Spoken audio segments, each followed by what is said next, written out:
మెదక్ జిల్లా సమీకృత కలెక్టర్ కార్యాలయంలోని ప్రధాన సమావేశ మందిరంలో ఎంపీ రఘునందనరావు, కలెక్టర్ రాహుల్ రాజ్, జిల్లా విద్యాశాఖ అధికారి రాధాకిషన్, మండల విద్యాశాఖ అధికారులు, ప్రధానోపాధ్యాయులు, ఎస్ఎస్సీ 2025 ఉత్తమ ఫలితాలు సాధించిన విద్యార్థులకు, పాఠశాలల ప్రధానోపాధ్యాయులకు ప్రతిభా పురస్కారాల సన్మాన సభ కార్యక్రమానికి హాజరయ్యారు.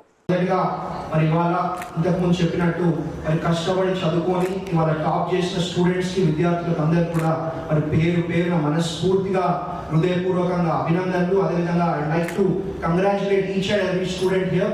అండ్ నేను మొదటిగా ఎమ్మెల్యే గెలవగానే నేను చెప్పడం జరిగింది, మాకు విద్య వైద్యం చాలా ముఖ్యం, ఎందుకంటే విద్య కన్నా వైద్యం కన్నా ఇంకా ముఖ్యమైన ఏం లేవు అనే ఒక ఉద్దేశంతో అన్ని పాఠశాలలకు కూడా నేనే ప్రత్యేకంగా పోవడం జరిగింది. పోయినప్పుడు నాకు చాలా బాధ వేసింది, ఏంటంటే కనీసం మా ఆడపిల్లలకు ఒక టాయిలెట్ ఫెసిలిటీ కూడా లేని పరిస్థితి. అట్లాంటిది ఇవాళ నేను గెలిచి 14 నెలలు అయితే ఉన్నది. 14 నెలల లోపలనే అన్ని స్కూళ్ళల్లో కూడా ఇవాళ టాయిలెట్లు మనం ఆడపిల్లలకు కట్టుకోవడం జరిగింది అని చెప్పి తెలియజేసుకుంటా ఉన్నా.